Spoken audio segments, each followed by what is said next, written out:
Good morning, everybody. It's Friday and it's the 24th of September. So if you're on catch up, that is the day of today's live. And how is everybody? How has your week been?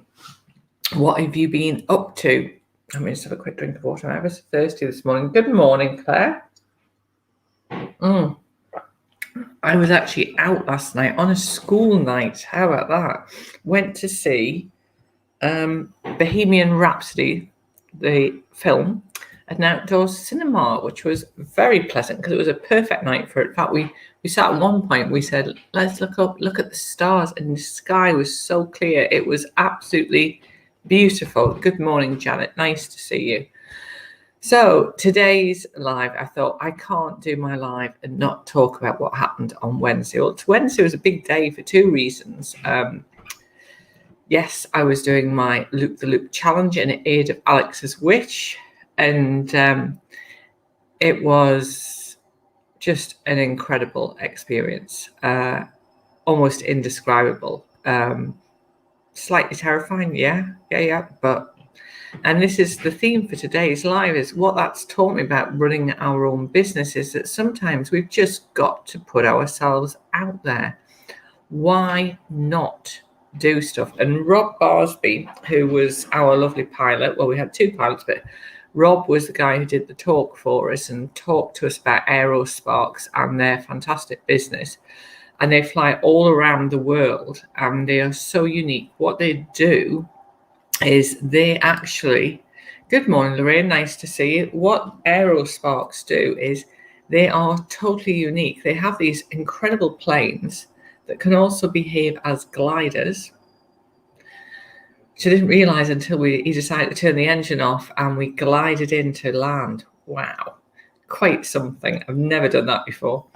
But they travel all around the world and they do nighttime, like pitch black evening displays with pyrotechnics on the planes. And he said when they first started thinking about how they could do things differently, people said, no, you can't do that. You can't do that. And he said, but we said, there has to be a way. And if you get a chance, in fact, I might well pop their link to their YouTube channel on my links after this. It's absolutely jaw-dropping what these guys can do and the trust that they put in each other, because one of them leads and the other one goes behind, is incredible. And he was talking to, we can apply that into our business life, because there is that phrase, isn't it? Feel the fear and do it anyway.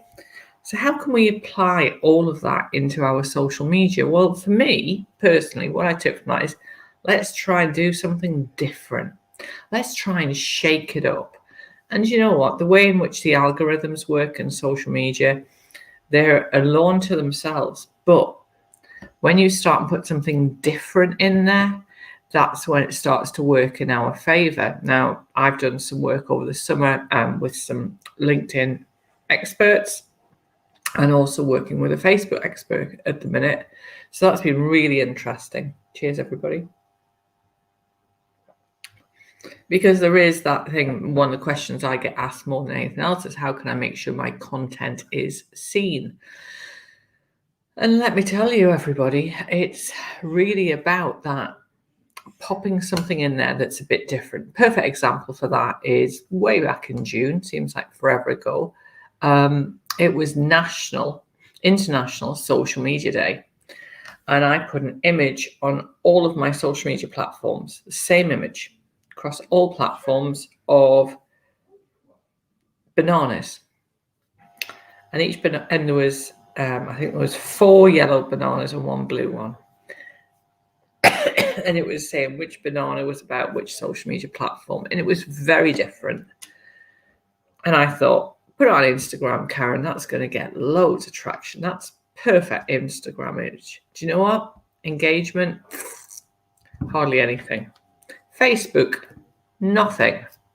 Twitter, nothing. It was actually LinkedIn that I got the biggest traction, because when you look at the LinkedIn newsfeed, that looked so different. And that's what I mean, is we need to kickstart the algorithm, get it going, create something that's a conversation starter, be that person that's brave, that person that's going to go up in the plane, and make sure that you can actually stand out and be memorable for the right reasons. Now, I'm not saying do that all the time. What I'm suggesting is, what could you do today, planning ahead for social media success for next week, week after that, the rest of this year, that is going to really grab your audience's attention? Something well crafted, thought through.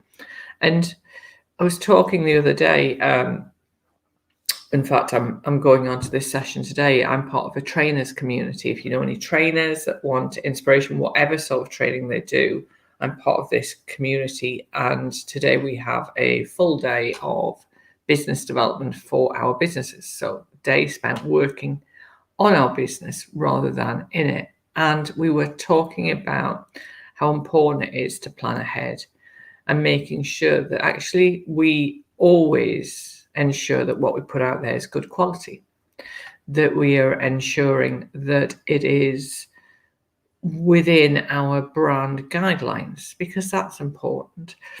Just this week, I've launched, in fact, I haven't officially launched it, but I've soft launched it because my existing clients have ported over to it, but it's being fully launched next Friday, is Social Media for Grown-ups. 1st of October, we're doing a Social Media for Grown-ups 2.0, I'm calling it. And that is getting bigger and bigger and bigger. It's like a great big snowball that keeps going around. And I thought, I'm just going to put myself out there. We're going to put it onto a different learning platform. And you know, it looks great. And I'm so thrilled for it. And sometimes you just got to seize the day, everybody, and try something different. Could you do something differently? Claire, could you go live? Because you've never gone live. And that's the thing, is it's been proven across all platforms that live video performs best. If you are putting a YouTube video onto your channel, it's taking it away from that channel. So it'll still perform, but it'll not perform as well. So if you can do native video within, stop it, Claire. If you can do native video within the platform you're in now, LinkedIn doesn't allow us to do that. So I do it through this platform called StreamYard, but you still have to get LinkedIn to allow you to do it. And it's worth doing it, because what you're going to do is potentially create share-worthy content. Because ultimately, my aim is that you find my lives useful and you get to say, well, do you know what it is? I think my audience, my friends, my family, my network would be interested in this. So I'm going to share it. And I would say that to you, if you found this useful today, please share it. Now, you will see, blatant plug, behind me is this beautiful luxury hamper. It's got wine in it. It's got chocolates, biscuits, crisps. It's worth over £100. Very kindly donated by a friend of mine that works at Barclays. And just really because I'm on a last minute push, everybody, to get us over £1,000. Can you believe that? I am so proud, so grateful to my network. And thank you to those of you watching that have already donated. I really appreciate it. But do you want to buy a raffle ticket? Have a chance of winning that? Just drop me a private message if you're watching this on Catch Up. So let's get back to the topic. So Wednesday morning, went up in a very small 2-seater plane. The screen grab that he took from GoPro of my face is just a picture.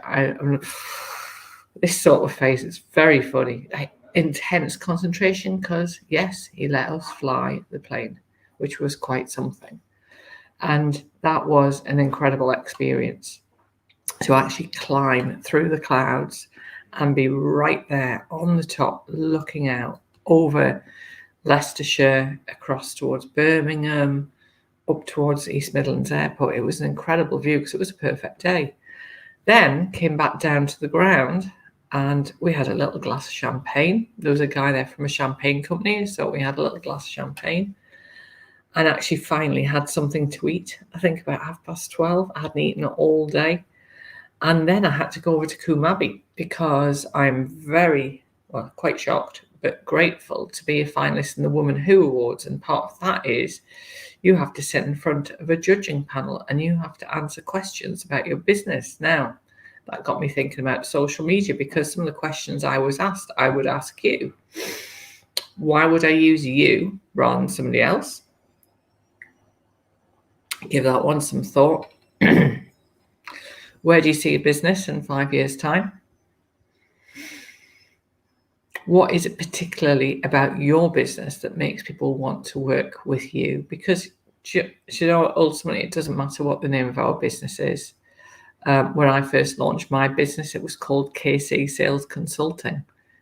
Real mouthful. But the KC was my logo, so it was the K and the C. And it was such a mouthful, but it didn't matter because people remember you. They remember you, they remember how you make them feel. And that's exactly what I said to the judges is my ethos has always been that we endeavour to make people feel that working with me is a productive experience, that they feel included, that they are learning, but learning in the right way. Because we can't be every woman, every man to everybody.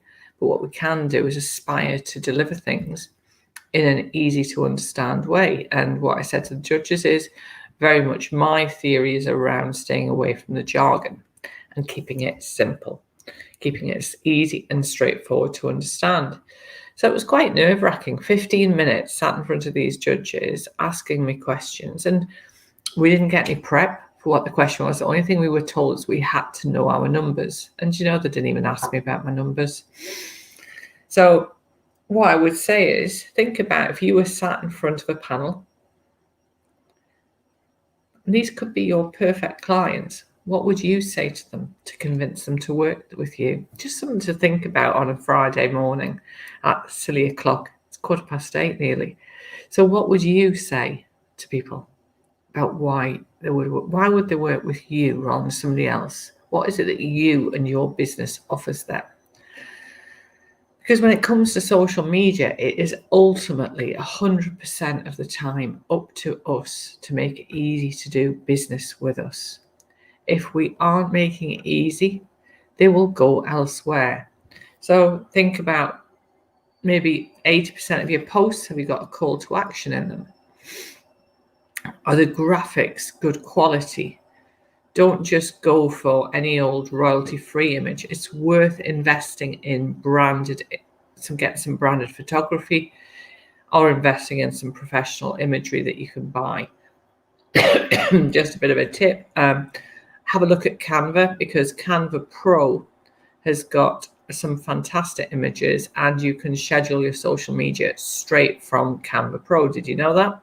So Canva Pro is something I've been using since about March, and I was a little bit skeptical,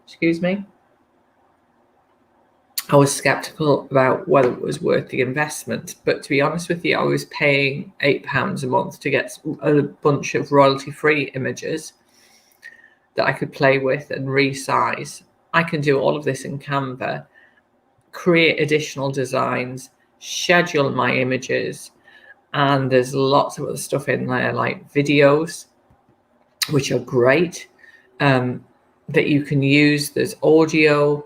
There's so many more templates. There's just a lot of stuff going on. So check that out if you haven't already done so.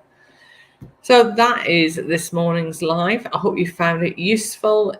Please share it with your friends, your network, on your pages, and feel free to drop me a message if there's anything you'd like me to talk about next week. And I'll see you on the 1st of October. Take care. Bye-bye.